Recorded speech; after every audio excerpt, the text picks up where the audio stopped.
तो हमारा सोशियोलॉजी की थर्ड यूनिट है सामाजिक परिवर्तन के सिद्धांत। ठीक है, अब सामाजिक परिवर्तन के सिद्धांत कौन कौन से हैं मैं दिखा देती हूँ इधर। पहला रैखिक, दूसरा चक्रीय, तीसरा जनांकीय और आर्थिक सिद्धांत। ठीक है, ये 4 सिद्धांत पढ़ने हैं हमें इस चैप्टर में। इस यूनिट में हमें 4 सिद्धांत पढ़ने हैं। किसके सिद्धांत पढ़ने हैं हमें? सामाजिक परिवर्तन के। ठीक है, पहला सिद्धांत है हमारा रैखिक सिद्धांत। ठीक है, तो अर्थ क्या है इसका रैखिक सिद्धांत का? तो रैखिक सिद्धांत के अनुसार समाज हमेशा एक दिशा में लगातार आगे बढ़ता है। समाज सरल से जाटिल, जाटिल का मतलब होता है कठिन। समाज सरल से कठिन और पिछड़े से उन्नत रूप की ओर बढ़ता है। ठीक है, उन्नत मतलब तरक्की, उन्नत की ओर बढ़ता है। और ये सोचने वाले है ना, ये थ्योरी देने वाले कौन थे? मुख्य विचारक कौन थे इस चीज़ के? फर्स्ट अगस्त कॉम्ट, दूसरा हार्बर्ट स्पेंसर, तीसरा कार्ल मार्क्स। कार्ल मार्क्स याद मत करना, 2 याद करना स्टार्टिंग वाले, क्योंकि क्या है, कार्ल मार्क्स कुछ हद तक थे। ठीक है, ए अगस्त कॉम्ट थे, बी हर्बर्ट स्पेंसर थे। ठीक है, अब है विशेषताएं। परिवर्तन सीधी रेखा में होता है। ठीक है, परिवर्तन सीधी रेखा में होता है, एक लीनियर तरीके में होता है। ठीक है, दूसरा समाज निरंतर प्रगति करता है। ठीक है, तो क्या है इसका? निरंतर का मतलब है लगातार, बिना रुके। बिना रुके क्या करता है वो? प्रगति करता है। तीसरा परिवर्तन अविराम होता है। ठीक है, परिवर्तन अविराम का मतलब होता है बिना रुके चलते रहने वाला। ठीक है, बिना रुके चलते रहने वाला क्या है? परिवर्तन। और लास्ट है हर समाज बेहतर स्थिति की ओर बढ़ता है। ठीक है, हर समाज बेहतर स्थिति की ओर बढ़ता है। तो हमारा रैखिक सिद्धांत कंप्लीट हो गया। इसमें क्या क्या था? इसमें था कि हमारा समाज जो होता है वो सरल से जटिल कठिन होता जा रहा है। ठीक है, सीधी दिशा में चलता है, लगातार आगे बढ़ रहा है। लीनियर मतलब सीधी। ठीक है, और ये बेहतर की ओर बढ़ रहा है हमारा समाज। ठीक है, तो हमारा ये फर्स्ट टॉपिक कंप्लीट हो गया। सेकंड टॉपिक है चक्रीय। वो क्या था? लीनियर सीधी रेखा। ये क्या है? चक्रीय, गोल। गोल सिद्धांत या चक्रीय सिद्धांत। ठीक है, तो इसका है चक्रीय सिद्धांत कहता है कि समाज का विकास एक चक्र है, एक साइकिल है। साइकिल गोल चलने वाली साइकिल की तरह होता है। ठीक है, एक साइकिल के चक्र मतलब एक समाज का विकास एक चक्र की तरह होता है। जैसे जन्म, फिर वृद्धि, ठीक है, बुढ़ापा, उसके बाद परिपक्वता। ठीक है, इसका मतलब है पूरी तरह विकसित। उसके बाद है पतन मतलब खराब होना, पहले विकसित होना फिर खराब होना, फिर उसके बाद क्या होता है? पुनर्जन्म। ठीक है, ऐसे ही हमारे 7 जन्म होते हैं। तो हमारी लाइफ जो है साइकिल की तरह चलती रहती है कि हम पहले जन्म हो लेते हैं, उसके बाद हम बूढ़े होते हैं, उसके बाद हमारा क्या होता है? पूरी तरह विकसित होते हैं, उसके बाद पतन होते हैं, खराब हो जाते हैं, उसके बाद पुनर्जन्म होता है। अब ये थ्योरी किसने दी है? इसके मुख्य विचारक कौन है? परेटो और स्प्लेंगर। ठीक है, स्प्लेंगर और टॉयनबी और सोरोकिन। ठीक है, अब इसकी विशेषताएं क्या हैं? चक्रीय सिद्धांत की विशेषताएं क्या हैं? तो पहली विशेषता है उसकी, समाज ऊंच नीच के चक्र से गुजरता है। ठीक है, उस हाई टाइम भी आता है, डाउन टाइम भी आता है, ऊंच नीच के चक्र से गुजरता है। ठीक है, परिवर्तन, दोहराव, प्रगति का होना।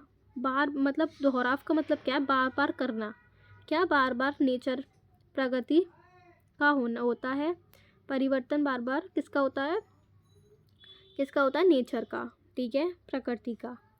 थर्ड पॉइंट है कोई भी समाज हमेशा उन्नति पर नहीं रहता। कोई भी, किसी का हाई टाइम होता है, किसी का लो टाइम होता है, तो कोई भी उन्नति के टाइम पे नहीं रहता है। चौथा है गिरावट के बाद फिर नया चक्र शुरू होता है। फिर क्या, जब हमारा डाउन टाइम होता है उसके बाद हमारा नया चक्र शुरू होता है। ठीक है, नया चक्र शुरू होता है। उसके बाद आता है हमारा जनाकीय सिद्धांत। ठीक है, इस सिद्धांत का मानना है कि जनसंख्या की मात्रा, जो हमारी जनसंख्या है उनकी मात्रा, और संरचना का मतलब है बनावट, स्ट्रक्चर, मात्रा स्ट्रक्चर। धनराव का मतलब है कि इंसान में हमारा जो बताया गया है, हमारी जनसंख्या है उसमें कितनी क्षमता है हर चीज़ की। ठीक है, और वितरण, ठीक है, मतलब बांटना में परिवर्तन समाज को गहराई से बदल देते हैं। ठीक है, इसके मुख्य कारक क्या है? जन्म दर, मृत्यु दर, प्रवासन, जनसंख्या, धनराव, आयु संरचना। ठीक है, इसके मुख्य विचारक कौन है? Thomas marks. ठीक है, थॉमस मार्क्स हैं इसकी विशेषताएं क्या हैं? जनसंख्या बढ़ने से आर्थिक और सामाजिक दोनों परिवर्तन आते हैं। जो जनसंख्या है वो बढ़ने में आर्थिक और समाज दोनों में परिवर्तन आते हैं।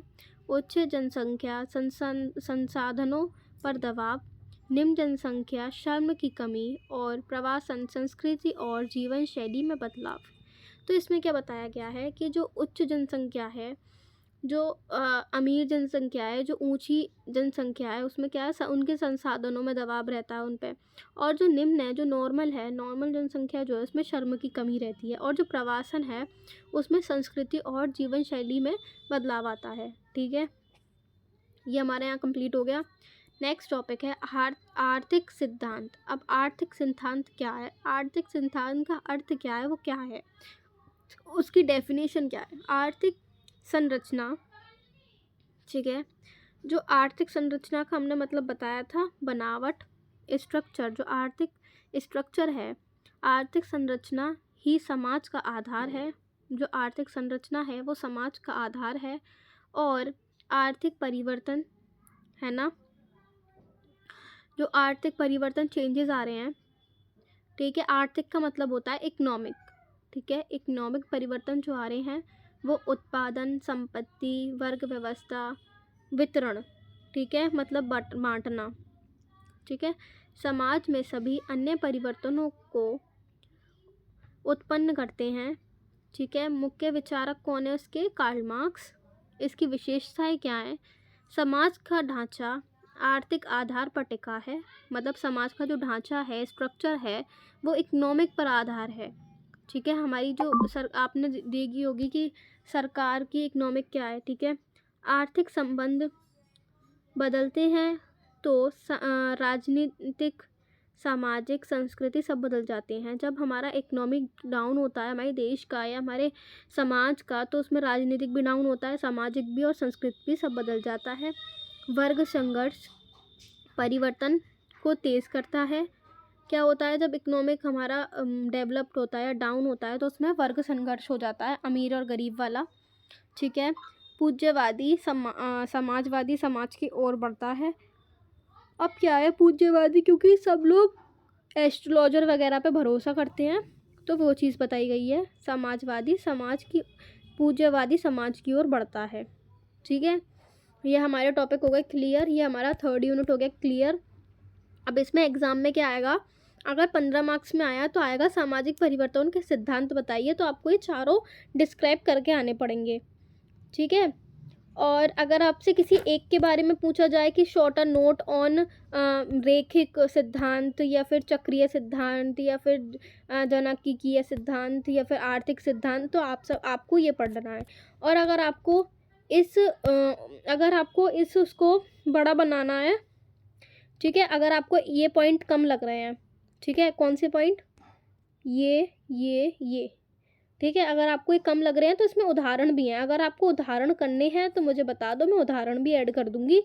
हर चारों थ्योरी में उनके चारों उदाहरण हैं। ठीक है, तो मैंने सोचा कि उदाहरण लॉन्ग हो जाएगा और तुम्हें याद करने में दिक्कत आएगी, तो मैंने कि चलो उदाहरण नहीं करते हैं। अगर आप लोगों को लॉन्ग करना है तो मुझे बता देना, मैं उदाहरण भी ऐड कर दूँगी, वरना तो बिल्कुल परफेक्ट है। अगर एक एक के बारे में पूछा जाए तो एक एक बारे में लिखी आना, और अगर आए ऐसे सामाजिक परिवर्तन के सिद्धांत बताओ तो चारों डिस्क्राइब करिए आना। ठीक है, तो हमारी ये यूनिट हो गई कंप्लीट। Thank you. चैनल को सब्सक्राइब कर देना, और तो कुछ नहीं।